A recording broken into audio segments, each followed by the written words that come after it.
Chicago Bulls suffered their first loss of the season last night against the New York Knicks. But what's the good and the bad that can be taken from these wins and losses? We're going to talk about it all and more right after this.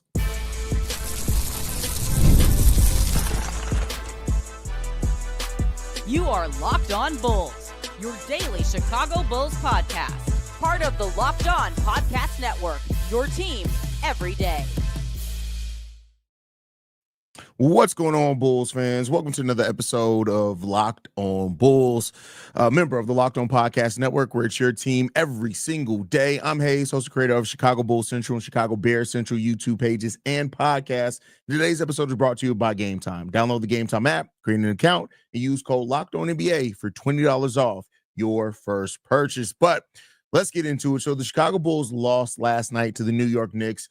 And this was a game in which there's a lot of different things that people are going to blame. The officiating was a little bit rough. The Knicks did get hot from three-point range, but the Bulls pretty much matched them from three-point range. The Knicks did make 3 more three-pointers than the Chicago Bulls. That's an extra 9 points. But I think overall, the thing that really stands out to me is one of the things that's the best thing about the Chicago Bulls and the worst thing about the Chicago Bulls so far this season. And that is that they were missing key components of their team. And you saw at times where the Bulls just didn't have the energy, right?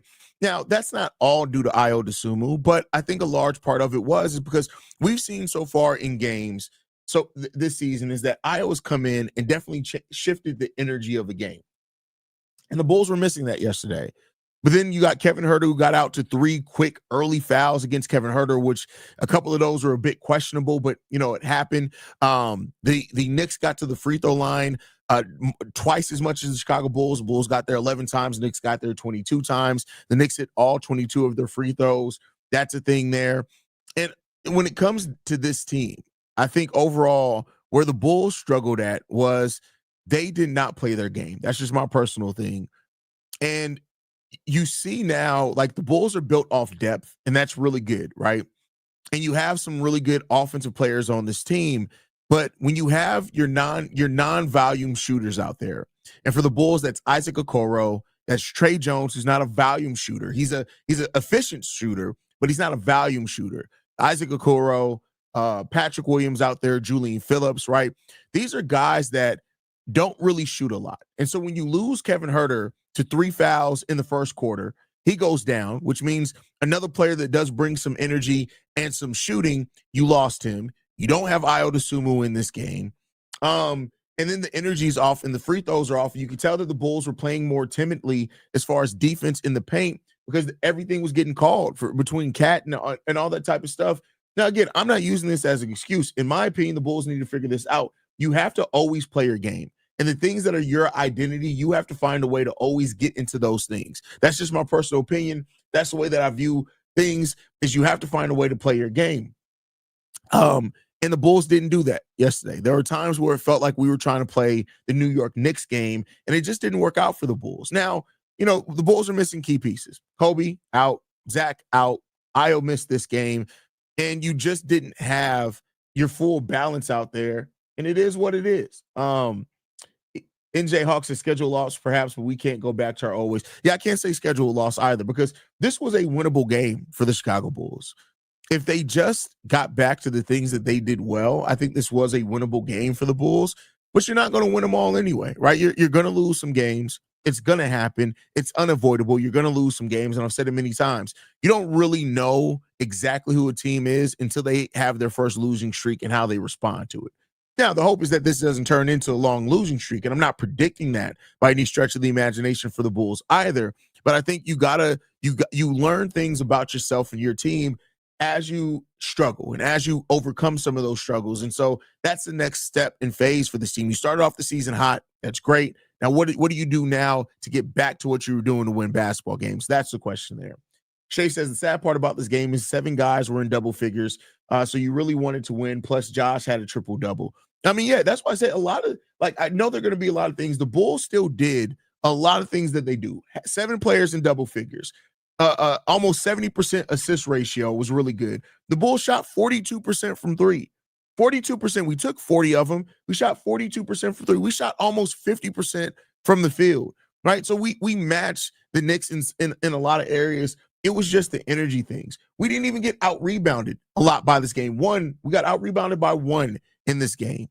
So, those things are evident, when it comes down to it. And the Bulls are going to have to figure out how to overcome moments like that. And like I said, the next step is, how do you still find a way to play your game when the team is trying to force you to play theirs?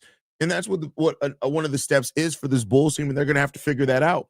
Shay says, I understand losing games, but you never want to lose games due to lack of hustle. Yes, there are going to be more teams that are talented than you, but you don't ever want to lose the hustle game. Yeah, and between the fouls, between the missing players, between the energy, all that type of stuff, you could tell it impacted the Bulls, and it got in their head because we didn't see that team that was a dog defensively. We didn't see that team that dug in. Now, for what it's worth, they didn't get into individual basketball.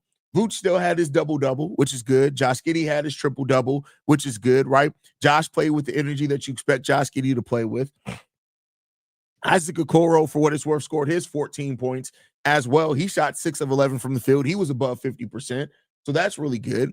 But it's the settling. One of the players that settled as well, and I know this is the guy that we all are very high on, but Matas Buzelis said he was 4-6 from three-point range. Fine. Take the threes. They were giving you the threes. You were making the threes. But I didn't see Matas cutting like we've seen a lot of times so far this season. And I'm not putting this loss on the second-year player at all. I'm not saying that this loss is on Matas Buzelis. I'm just saying that I feel like, I don't know if it was the scheming of the New York Knicks, if they just schemed him really well and he didn't know how to respond to it. But this just didn't feel like a game where Matas was the same Matas that we've been seeing this season. And that was the part that, we need Matas. Matas is a key player on this team. And so settling for over half your shots being three-pointers, when we know when you attack the rim, you get really good production out of that. That's something that I want to see. No free throws from Matas. He did have 7 rebounds, which was really good, but we just need to get better at that. And Matas has to be better. Matas has to attack. When we don't have Ayo Dosunmu, Matas is our best cutter to the rim. By far. When Ayo's out there, he's the best cutter. When Coby's back healthy, he's our best off-ball player. But Matas does a little bit of each one of those things, and you need him to do that. And so, we didn't really see a lot of cutting from Matas. Now, it could have just been amazing defensive scheming by Mike Brown and the New York Knicks to where those lanes just weren't there for Matas Buzelis. Cool. It is what it is. You got to overcome it. But, just how much of this game came down to the Bulls not doing the things that they have been doing consistently so far through the first 5 games, it really does stand out when we miss it, when we're missing that. The energy was missing because Ayo was hurt. Pay that man. Well, listen, if your energy comes down to one player, then it's not sustainable. But I don't even think it's as simple as to just explain it away as Ayo was missing. A lot of these players have been playing with energy. P. Will didn't play with the energy that we've been seeing him play with either, right? So you need to find a way to uncover that energy consistently.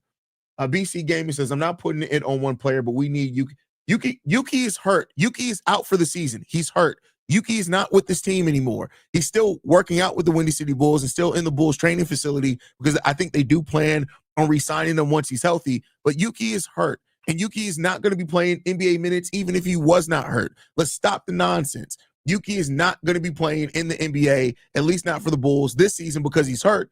And that was never the plan either. He's here to help develop the G League. That's what Yuki is. That's the level of player Yuki Kawamura is. And that's perfectly fine because it's needed.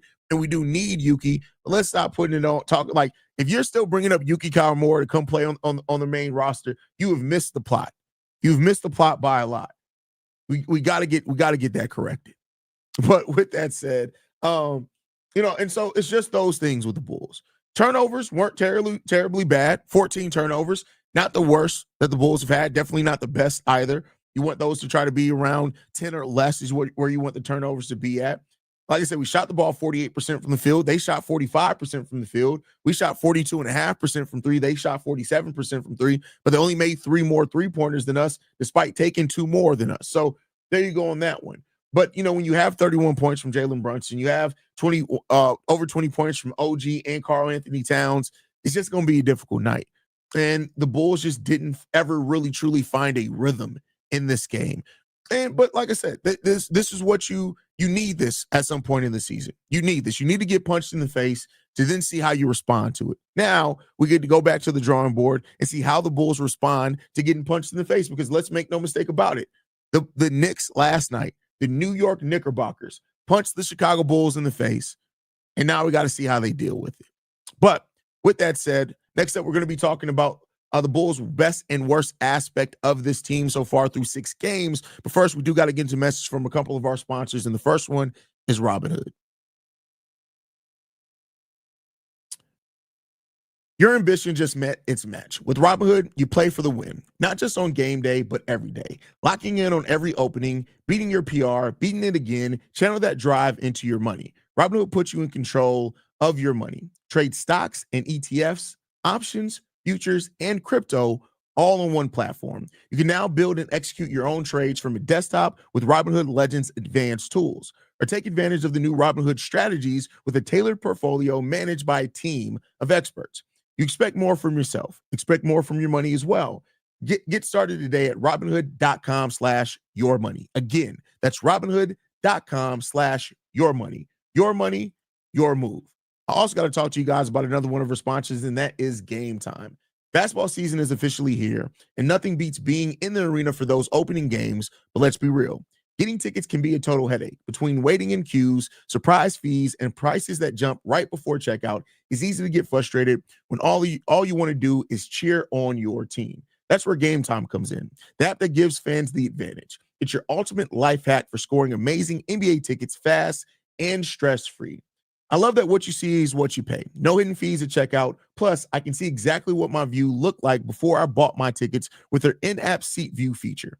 Their zone deals are a game changer. You pick the section, Game Time picks your seats, and you save big. You can even find NBA tickets for under $25. Take the guesswork out of buying tickets with Game Time. Download the Game Time app, create an account, and use code LOCKEDONNBA for $20 off your first purchase. Terms do apply. That's code LOCKEDONNBA for $20 off. Swipe, tap, ticket, go. More Locked On Bulls coming up next.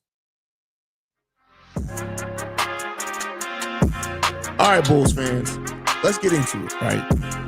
So far through this season, there's been way more good than bad with the Chicago Bulls, right? And I think when you look at this team, one of the Bulls' biggest strengths is how they operate as a team. They do everything as a team. They play team defense. They get everybody involved with moving the ball around, which, that's really good as well. But I think when you look at that, that can also play into one of the Bulls' weaknesses, is that when you don't have, or when you're missing a key component, we don't necessarily have players that can step up and replicate certain things. Ayo Dosunmu's energy off the bench, his scoring and defensive mix, we don't really have that by anybody else coming off the bench. We just don't, right? And, Kevin Huerter can score. We know that. We've seen that. And we've even seen Kevin Huerter have better defensive possessions, but then he was taken out of the game. And so while the Bulls' depth is its biggest strength, what we're seeing, and I think we saw against the Knicks, is that when that depth is affected, you don't necessarily have the guys that are ready to go, right? Some teams have those guys that can only play once every 3 games. We had that before with DJJ, and I don't think we saw that. Julian Phillips didn't play overly well. Dalen Terry didn't play overly well. Javon Carter didn't play overly well. Now, these are guys that are on the back end of your rotation, and when everybody's healthy, they're probably not playing at all. But combined, they weren't even able to give a fraction of what Ayo Dosunmu gave. And then another thing that we're seeing that the Bulls are missing as well is that they don't have somebody that when things get tough can just go out there and get a bucket or get to the free throw line. Josh Giddey did his best at that. You need somebody else, right? And I commend Josh Giddey. He's doubled his free throw attempts from last year, which is something that I did have tasked for him that I wanted to see him do. He did it pretty well, right? But when you combine those other things that are missing for this Bulls team, I think you're just seeing a team that still has, you can tell that the parts that they're missing are evident. Coby, Ayo, Zach Collins. We need those guys. And as the season goes on, and as defenses and NBA teams adjust to how the Bulls like to play basketball, you're going to need one of those guys to go out there and get you a bucket. And while some Bulls fans have been taking this run and using that to say, oh, we don't need Coby, all that, no, that's stupid. You do need Coby White on this team. And I think last night showed a big part of why you need Coby and what Coby does naturally bring to this team that this team lacks in other places. And, Ayo's able to replicate some of that. And they do it through their powers combined, like the Planeteers, they're able to get it done. But Trey Jones, a low-volume shooter. Isaac Okoro, you want him to be a low-volume shooter. Patrick Williams, a low-volume shooter, right? You have those guys. And when they're playing off of the Giddies, the Vuces, the Matas, the Cobys, right? When they're playing off those guys, it's less noticeable. But until this team really kind of works all that together, it's going to have to tighten up. They're going to have to try to figure out their pace and their path in those areas. And for what it's worth, I think that they're doing it. I think that they're figuring it out. Hold on, y'all. Sorry. Baby girl's texting me.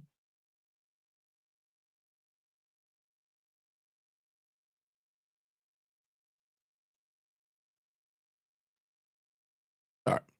But so you just see that. And, overall, they'll figure it out. And I think that, this team, Coby fits in seamlessly with what this team does.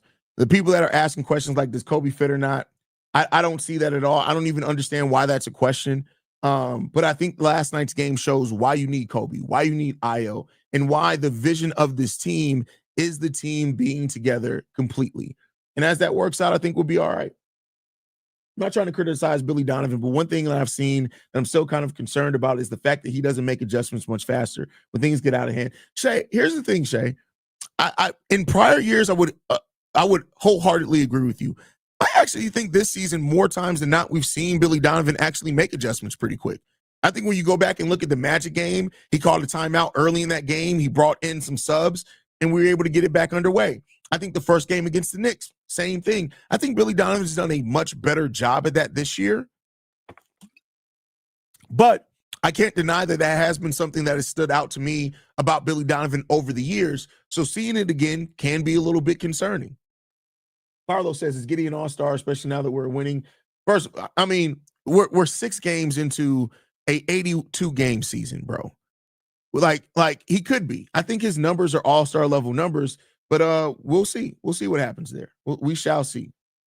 If Huerter, P. Will, or Giddey shot a little better from 3, it's a close game. Needed 3 or 4 more threes combined from them, 3 to make it a 3-point game. Yeah. Better shooting, actually attacking the rim, getting to the free throw line a little bit more. But then again, the refs weren't calling a lot for you. But yeah, there's a couple of different things that the Bulls could have done in that, Rob. You're right. Matas needs to be consistent. No, he doesn't. And see, this is the thing. No, he doesn't. Matas does not need to be a consistent 20-point per game guy. That leap is bigger than what I think people are giving it credit for. Matas averaged, 12 points as a starter last year? Like, it's not as simple to make the leap, especially with the way that this team plays with spreading everything out. He doesn't need to be a 20-point per game guy, especially not when Coby White comes back. I got to disagree with that one, bro. I'm not going to lie. I like having the starting lineup with Trey Jones playing with the bench unit would be extra energy, especially games like this where Ayo is out. And we'll see. We'll see. I think overall, this was a game that, despite the final score, and I know the Bulls lost by double digits, they could have still won this game. And so when you look at this season so far, the start of the season, if people would have told you that the Bulls would have started off 5-1, most Bulls fans would have took that. Hell, I would have taken the Bulls starting off at 500 through the first 6 games. So we started off at 5-5. I actually think that was. I think in the season preview, my thing was through the first 2 weeks of the season, start off get to 500, and we started off 5-1. Now we got some pretty big tests coming up, and I'll wait till Pat's back for us to kind of talk about the week upcoming and what we expect and what we want to see from the week up ahead. But I think overall we're seeing that this team, it's figuring it out still. And I don't think that's necessarily a bad thing. I don't think it's necessarily a bad thing. I hate to tell everybody we were never going to go 82-0. It was never going to happen with this team. We were never going to go 82-0. It wasn't going to happen. So losses were going to come. But I think that still the things that have been the strength of the team are still this really good strengths. And those are strengths that you see teams that don't have a true superstar. That's where you see teams that are able to do it as a team with them benefit from. We got Steve-O in the building. Says Billy's problem was he would extend his leash with older, more proven players. With the other teams like ours, he's not letting them do whatever he wants. Exactly. I agree with you. I agree with you on that one. S3P7 says, hey, Haize, do you think when Coby starts, he, as well as Ayo coming off the bench, will bring that energy throughout the game that this team? Oh, absolutely. And listen, Coby still has his cold shooting, as every kind of scorer does. But I do think, like, the balance of it all, Because here's the thing. I'm willing to bet that between Josh Giddey, Nikola Vucevic, Coby White, Ayo Dosunmu, Matas Buzelis, out of those 5 players that are all probably our best scorers on the team, that you don't probably run into a game where three of those guys aren't hot. I just don't think you do that. Like, I think that out of those 5 guys that are named, every game you're probably getting at least 3 of those guys to have a really good offensive night. And if you do that with the defense that we play in the way that we play team basketball, I think you're going to be in a lot of those games. But they got to keep buying into what got them to this point. And that style, that's playing as a team, and it's fighting and competing. This team got to continue to be that tough team. We're going to have to fight hard for every single win this year. And because nothing's given. The Bulls haven't done anything yet to be anything to be given to them. And we'll see how they continue to respond to it. But like I said, this one loss does not change how I felt about the Chicago Bulls very much at all, because of the things that we talked about that we're going into that. But we're going to continue the show. We're going to talk about Noah Essengue being sent down to the G League. But first, we got to get to a message from Rugiet.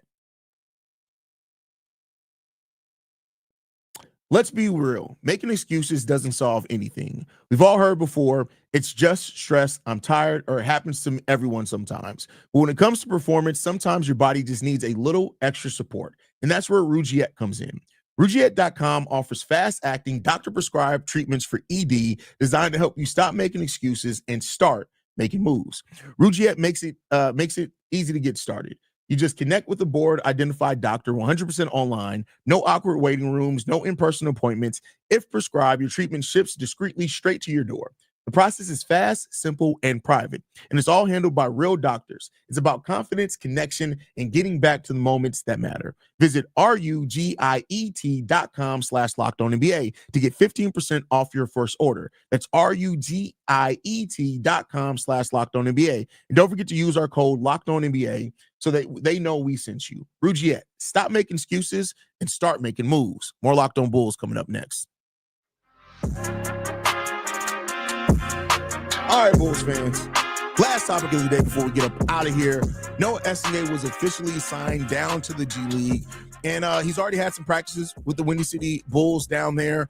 And I get some people are having some questions on, is this the right move? Why isn't he playing? He's the youngest player in the NBA. And even if he was getting minutes for this team, it would be maybe 8 to 10 minutes per game. By going down to the G League, Noah Essengue is going to get an opportunity to work on everything of his game. He's going to get some plays called for him. He's going to have the ball in his hands sometimes. He's going to be able to place and do some point forward things. He's going to be getting tons of minutes, tons of shots, and tons of reps.